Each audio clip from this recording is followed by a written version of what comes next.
నిర్వహణ అంశం ప్రస్తుతం హాట్ టాపిక్ గా మారింది. 42% బీసీ రిజర్వేషన్లను నిలిపివేస్తూ ఎన్నికల నోటిఫికేషన్ పై స్టే విధించిన హైకోర్టు రాష్ట్ర ప్రభుత్వానికి ఎన్నికల సంఘానికి కీలక ఆదేశాలు జారీ చేసింది. గడువు తిరిగిన స్థానిక సంస్థల ఎన్నికలను పాత విధానం ప్రకారం నిర్వహించుకోవచ్చని అర్ధరాత్రి జారీ చేసిన ఆర్డర్ కాపీలో స్పష్టం చేసింది. రిజర్వేషన్ల మొత్తం పరిమితి 50% మించకుండా స్థానిక ఎన్నికల నిర్వహణకు ఎన్నికల సంఘం ముందుకు వెళ్లవచ్చునని స్పష్టం చేసింది. ప్రభుత్వం కొత్తగా 42% బీసీ రిజర్వేషన్లను కల్పిస్తూ జారీ చేసిన జీవో 9 అలాగే 41, 42లను నిలిపివేస్తూ మధ్యంతర ఉత్తర్వులు జారీ చేసింది.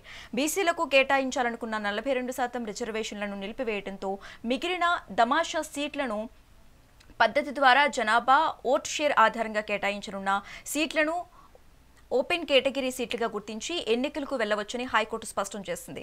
వికాస్ కిషాన్ రావు గవాలి కేసును పరిగణలోకి తీసుకున్న హైకోర్టు 2022లో సుప్రీంకోర్టు జారీ చేసిన మధ్యంతర ఉత్తర్వులను గుర్తు చేస్తూ ఈ ఆదేశాలను ఇచ్చింది. ఇదే అంశానికి సంబంధించి మోర్ అప్డేట్స్ మా ప్రతినిధి హారిక ఫోన్ ద్వారా అందిస్తారు. హారిక, చెప్పండి, తెలంగాణ స్థానిక సంస్థల ఎన్నికల నిర్వహణకు అంశం ప్రస్తుతం ఒక హాట్ టాపిక్ గానే ఉంది. అసలు దీనికి సంబంధించి పూర్తి డీటెయిల్స్ ఇవ్వండి.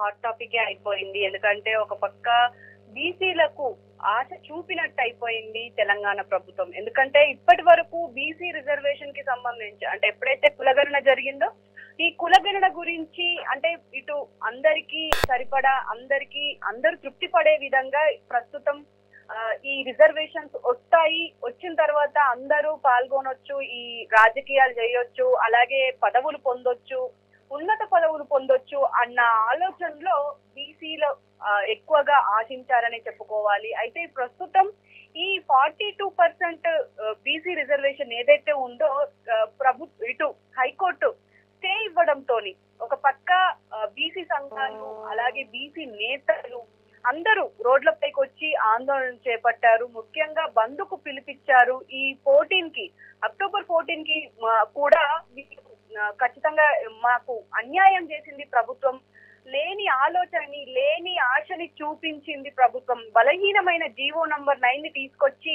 ఇప్పుడు ఇక్కడ డ్రామాలు చేస్తుంది, అలాగే ఇప్పుడు సుప్రీంకోర్టుకు వెళ్తా అంటుంది, అక్కడ కూడా ఇలాంటి డ్రామాలే కొనసాగుతాయి అని చెప్పేసి ఇలా మాట్లాడుతూ వస్తున్నారు. ముఖ్యంగా ఆర్ కృష్ణయ్య అయితే ఏదైతే ఇప్పుడు ప్రస్తుతం దీనికి సంబంధించి ఈ జీవో నంబర్ 9 కి సంబంధించి ఆయన తృప్తిగానే ఉన్నారు. ఇన్ప్లీడ్ పిటిషన్ కూడా ఆయన వేశారు.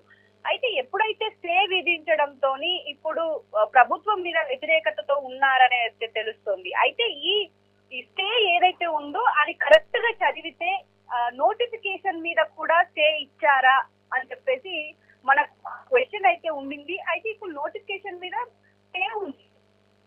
42% రిజర్వేషన్ తో ప్రభుత్వం లోకల్ బాడీ ఎన్నికలకు వెళ్తే అప్పుడు అది స్టే విధించినట్టు, కానీ పాత పద్ధతుల్లో కొనసాగించవచ్చు అని చెప్పేసి అక్కడ క్లియర్ గా మనకు కనిపిస్తూ ఉంది. అయితే హైకోర్టు ఇచ్చిన కాపీ క్షుణ్ణంగా చదివితే అందులో ముఖ్యంగా ఏదైతే బీసీలకు 25%, ఎస్టీలకు 15% ఉంది, ఆ రిజర్వేషన్ ప్రకారం ముందుకు వెళ్తే కంటిన్యూ చేసుకోవచ్చు అని చెప్పేసి అక్కడ ఉంది. సో ఇప్పుడు జనరల్ గా చెప్పాలి అంటే ఇప్పుడు ఆ రిజర్వేషన్ ఖచ్చితంగా అంటే 42% రిజర్వేషన్ ఏదైతే ఉందో అది ఇప్పుడు ప్రస్తుతం స్టేలో ఉంది కాబట్టి పాత రిజర్వేషన్ల ప్రకారం వెళ్ళొచ్చు. మరి ప్రభుత్వం ఏంటంటే ఆల్రెడీ ప్రతిష్టాత్మకంగా తీసుకుంది, గట్టిగా బలంగా నమ్ముతుంది. ఈ 42% రిజర్వేషన్ తోనే బీసీ రిజర్వేషన్ తోనే లోకల్ బాడీ ఎన్నికలు జరపాలి అని చెప్పేసి ఫిక్స్ అయ్యింది. కాబట్టి ఇప్పుడు నెక్స్ట్ సోమవారం రోజు